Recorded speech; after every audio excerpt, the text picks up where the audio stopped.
नमस्कार मंडळी, कशा आहात सगळे? मजेत ना? म्हणूनच तुम्हा सर्वांसाठी गणेश जयंती स्पेशल रेसिपी घेऊन आलेली आहे. तर चला तर मग रेसिपीला सुरुवात करूया. कढई ते छान गरम झालेली आहे. 2 चमचे साजूक तूप घेतलेला आहे. 1 वाटी रवा घेतलेला आहे. लो फ्लेमवर रवा एकसारखा आपण भाजून घेऊया. एकसारखा रवा भाजला की आपली रेसिपी खूप छान होईल. आता इथे पाहू शकता आपला रवा छान उमरलेला आहे. एकसारखा भाजून झालेला आहे. जराही कलर बदलला नाही.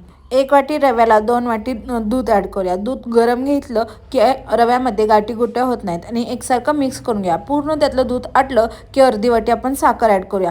ही साखर सुद्धा एकसारखं रव्यामध्ये मिक्स करून घ्या. पाहू शकता अशा पद्धतीने मी मिक्स करून घेतलेली आहे. मिक्स झाल्यानंतर आपण 1 चमचा वेलची पूड आणि आपल्या आवडीनुसार सुकामेवा आपण ॲड करणार आहोत.